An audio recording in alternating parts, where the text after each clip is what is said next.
So in 1965, Dr. Jack Geiger co-founded one of the first two community health centers in the United States in a desperately poor area in the Mississippi Delta. And Dr. Geiger had so many patients come into his clinic with malnutrition that he began writing prescriptions for food. He would write prescriptions for milk and for meat, for fruits and vegetables, and patients would then take those prescriptions to the local supermarket. The supermarket would then in turn charge the pharmacy budget of the clinic. And when the Office of Economic Opportunity in Washington, D.C., which was funding Dr. Geiger's clinics, found out about this, they were pissed. And they sent down one of their bureaucrats to set Dr. Geiger straight and to inform him that their dollars were to be used for medical care. And Dr. Geiger famously and logically replied, "The last time I checked my textbooks, the specific therapy for malnutrition was food." Boston, 1995.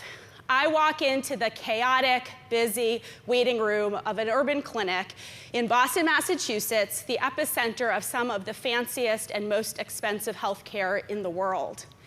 I distinctly remember that the TVs played this endless reel of cartoons, and the exhaustion and frustration of mothers who had taken 2, 3, and sometimes 4 buses to bring their children to the doctor was palpable.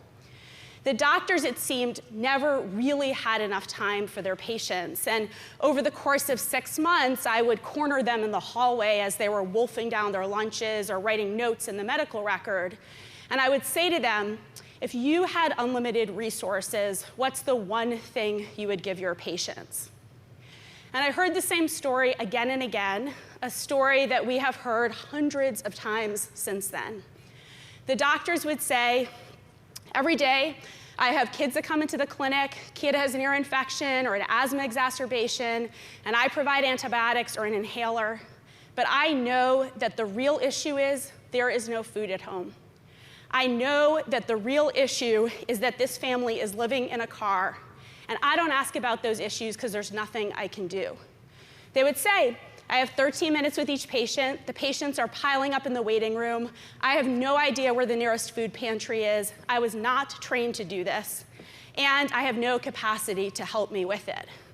And indeed, in that clinic in Boston, even today, there are 2 social workers for 24,000 pediatric patients, which frankly is better than most of the clinics in this country. So here we are, 30 years after Dr. Geiger, and I have doctors telling me on those issues, we practice a don't ask, don't tell policy. So the question is, why don't we do what we know we need to do when it comes to healthcare? And the problem is that it's not about lack of solutions. So this, right here, is the solution. It's a Health Leads prescription pad. Health Leads, this very little piece of paper, is the prescription pad. And the way Health Leads work, and was born of conversations of doctors at Boston Medical Center, is that when low-income patients come into the doctor's office and the physician or nurse identifies any unmet resource need that will have an impact on the health of the patient, access to food, housing, heating assistance, exercise programs, the physician or nurse or social worker can write a prescription for that resource. The patient then takes the prescription to our desk in the clinic waiting room, and our core of college volunteers will connect that patient out to whatever set of community resources and public benefits that they need in order to be healthy. The key thing about Health Leads model, and we now have 1,000 volunteers serving 9,300 patients in 21 clinics in 6 cities. The key thing about Health Leads model is that it is a distinctly not innovative model. We are doing exactly what Dr. Geiger did so many years ago. And our aspiration, though, is not merely to connect thousands of patients with the resources they need to be healthy, but to actually transform the way healthcare is delivered in this country. We envision a healthcare system where patients' unmet resource needs are addressed as a standard part of patient care, we envision a healthcare system in which clinics are routinely screening for unmet resource needs and have the capacity to create those resource connections for their patients. The topic of this conference, of course, is transformation. And the specific aspiration from the website is to transform the way healthcare is experienced and delivered. My question is, how? Not how do we change the entire healthcare system, but how do we change even a very specific part of the healthcare system when the solution is known and, frankly, mostly agreed upon? This, of course, is the challenge, and this is really the work ahead for us. And I think that the way that we begin to tackle this is critical. You know, it should be a modest ask to say when we actually are just asking for a little change, and when we know exactly what needs to happen, that we believe that the system should change. But the challenge is that there's such a dizzying array of factors that have to align even for the smallest of those changes to happen.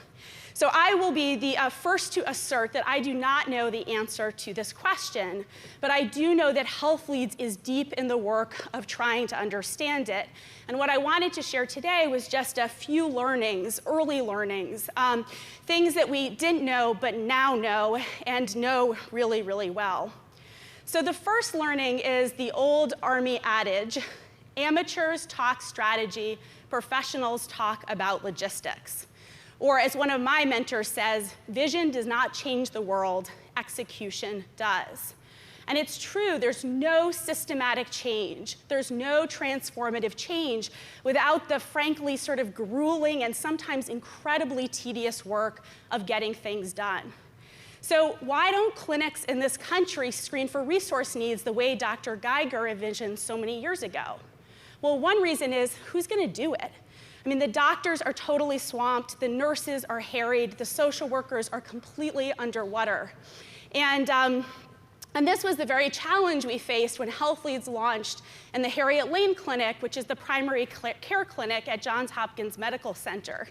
When we came in, we had this notion that when nurses screen the patients for blood pressure and height and weight, that they would also be able to screen for these basic resource needs.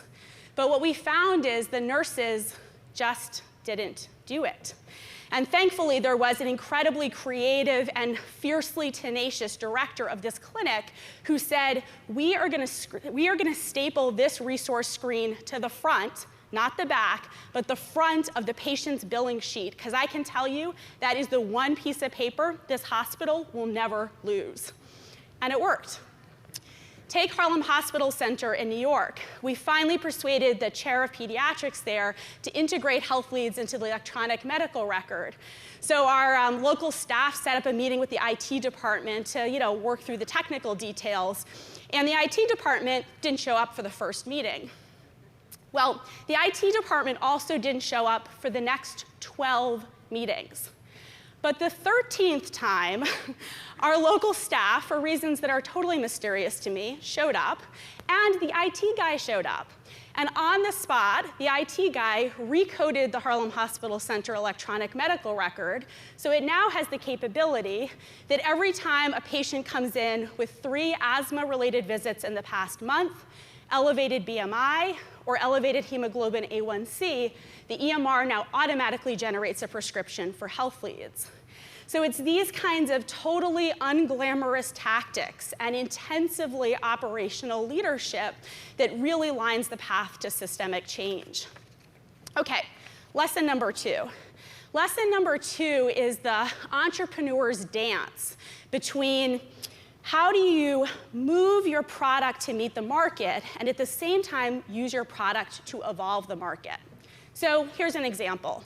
On the x-axis, we have patients, right? Starting with our frequent flyers who are using or frankly overusing the healthcare system. We have acute patients, we have chronic patients, and we have healthy patients. On the y-axis, we have the things we could do with or for them. So we start with traditional clinical care, then we move to care management, right? Clinicians or providers doing things like checking to make sure that medications don't conflict with each other. care coordination, non-clinicians calling and asking, do you have transportation to the doctor? Do you even know when you're going to the doctor? And then social resource connections. So historically, most of the attention, of course, has focused on providing clinical care to the sickest of patients. But with the advent of the patient-centered medical home and the increasing sharing of risk between providers and payers, we're starting to see new and exciting appetite to go beyond just traditional clinical care, to reach out to acute and chronic patients, and to begin to layer in care management and care coordination. But the problem, of course, the challenge, is that HealthLead's model is a truly preventative model. Our patients, the patients we serve, are low income and so at risk, but essentially healthy patients. And our work is to connect them to the resources that they need to get and stay healthy. This is the dilemma. So HealthLeads has a vision of a healthcare system that addresses resource needs as a standard part of patient care, but we will get shut out of today's healthcare conversation unless we think about how we can evolve our model to be relevant to it. So for example, because HealthLeads volunteers call their patients weekly, we have between 4 and 12 contacts with patients between each of their doctor's visits, with a 73% successful connection rate. If we layered in just a little bit of care coordination, just asking them if they needed transportation to the doctor or knew when their appointment was, we might potentially have a huge impact on patient no-show rates, and all of a sudden land ourselves back in the middle of that conversation. So this is really the second lesson, this dilemma of how do you necessarily operate outside the system when you're trying to change it, but at the same time, not so much so that you're not relevant to that conversation and not able to evolve it. Lesson number 3. Lesson number 3 is really one about the notion that we often assume that systemic change is the result of accumulated successes. But the truth is, so often, true change is the result of failure, and specifically how we manage and exploit failure. So there was an interview, one of my favorites, with Bill Gates, where the interviewer asked him, what is the secret of Microsoft's success? And the only thing he said was, we learned from our mistakes faster than anyone else did. So when you take the case of HealthLeads, for the past 18 months, we have been working intensively with our clinical partners to try to get them to integrate resource screening and referral into their clinical practice. And I'll be honest, we thought it was going to take maybe years for this to happen because, as everyone here knows and everybody has been saying today, apparently doctors don't change. But what we found over the past year is an astonishingly rapid uptake of the screening and referral, not in all of our clinics, but in a number of them. And that was the good news.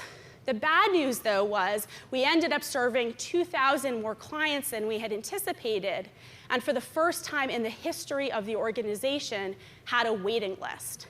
And that was devastating. I mean, here we are recreating the same bureaucracy that we're working to help our clients navigate when they're out in the community trying to access these resources. And this prompted, as you can imagine, a lot of sobering reflection on our part. But it also moved us to begin to develop quite quickly a rapid triage protocol for our clients so that we'll actually be able to scale much more quickly going forward. So to my belief that basketball teaches us everything that we need to know about life, I refer you to the not well-known healthcare expert, the great Michael Jordan, who I think put it best. He said, I have missed 9,000 shots in my career. I have lost 300 games. 26 times I have been entrusted to take the game-winning shot, and I have missed. I have failed over and over and over again, and that is why I succeed. And so the question is, if HealthLead's success and if the aspiration of this conference is to change the experience and delivery of healthcare, how do we ensure that the solutions that we know, the solutions that are at our fingertips here today, that these innovations in fact yield transformation? That is our challenge. Thank you.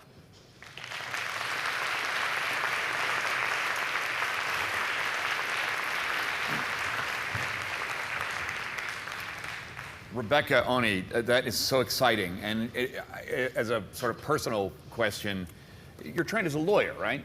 Yes. And you trained with, like, don't blame me. theoretical constitutional lawyer Larry Tribe at Harvard.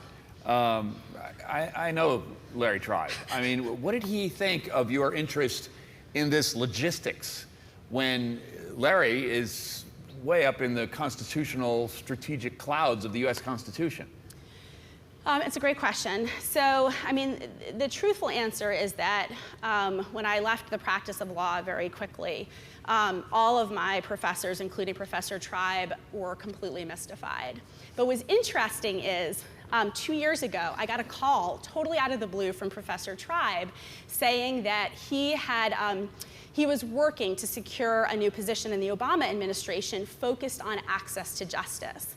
And his whole insight was that the theory doesn't matter if it's never experienced. And he had reached out because of this question of how do we actually bring the resources that the government promises us to the point of service into the clinic. And it felt like, you know, a moment of redemption. Well, Tribe and I are on the White House Fellows Commission, and I have to say, when I told him that you were at this conference, he speaks glowingly of his mysteriously failed student. So you've done all right. See, Jordan has failure, yeah, exactly. I have failure. All right, but how do you convince me that this, on some level, with a worthy army of fabulous college volunteers, that I suppose we could think of as an unlimited labor resource, but is probably not, is not simply writing a prescription to get rid of poverty? Well, of course that's going to work. How is this not fantasy on a national scale? Well, I think there's two pieces to it. I think that, you know, in the most kind of intimate way, the point of the prescription is to make actionable the doctor's advice in that moment. You know, when the doctor says your daughter's at risk of becoming obese, she should eat healthy and exercise more, how do you make that actionable for the patient? So the notion that it's just kind of writing away poverty, I think, doesn't quite capture the fact that it's about the parent being motivated at that moment to do right by her child, but just not having the tools and resources to do it. I think when you think about it nationally, you know, we would never assert that sort of college students are, you know, the workforce that will serve every patient. But the truth is no workforce will really serve every patient. And the way we think about it is that we actually aspire to create a model that sort of makes the point that any number of workforces could be creating these resource connections. It could be retirees, it could be community members. In fact, community health workers do a lot of this work. So for us, it's about demonstrating the scalability of the model rather than proving up that it's sort of unique to college students. The advocacy piece of this is really sort of the place where the expectation of government services or institutional services meets the actual social needs. And any level of space between the expectation and the delivery produces zero outcome. So in a sense, you're filling that, in some places, tiny space, in some places, really huge space, with college volunteer advocates. Where does that advocacy training best live? Is it in the parents? Is it in social workers in pre-existing institutions? Is it in volunteers? We've talked a lot about empowering patients to be better advocates. If we can't train an army of multi-purpose kind of commando advocates, where does that expertise best reside in the community? Yeah, I mean, I think the sort of brutal truth is I don't know that we'll ever actually be able to transcend the need for a multi-purpose army of advocates. But I think what's powerful about the model is that the advocacy is learned by the provider, by the volunteer, and by the patient. And actually, it wouldn't work if those things weren't all true, right? You know, we need the provider to be empowered to ask the difficult questions, ask the unaskable questions of their patients. And at the same time, we'll never succeed in getting the patient the resource unless the patient is totally lockstep with the volunteer.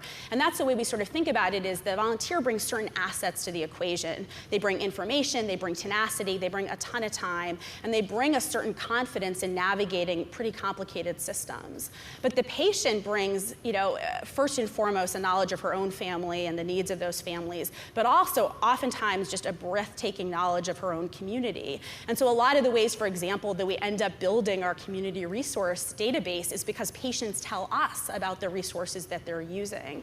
So the goal at the end of it is that the volunteers are positioned to be next generation healthcare leaders, and that the families are positioned to be great advocates for themselves and for their community. So you do notice college students who volunteer for health leads get the bug and take this into their lives. Absolutely. Yeah. So about 65% of the volunteers are pre-med or otherwise going to go into healthcare. And what's incredible about talking with our alumni is that they have such a distinct point of view on the way healthcare should be delivered. One of our alumni, I was talking with her, she was at the time a med student at University of Chicago, and she said, when my classmates write a prescription, they think their work is done. When I write a prescription, I think, can the family read the prescription? Do they have transportation to the pharmacy? Do they have food to take with the prescription? Do they have insurance to fill the prescription? And she said, we never learned those questions in med school. I learned those questions, sitting at the desk in the waiting room at Boston Medical Center for 4 years of my life. Different kind of healthcare question. Are the Celtics too old to win an NBA championship? Don't offend my Celtics, okay? She knows. She has an answer to this question. Do you think we're going to get a season this year? I think it's possible. There was some heartbreak last season. Some of the trades were a little painful. I felt like they weren't as strategic as I might have hoped. But I have great faith in Doc. All right. And you hate the Miami Heat as much as everyone else in Boston? I hate them as much as everyone else, but a little bit less than I hate the Lakers. Okay. Rebecca Onie, thank you so much. Great. Thank you.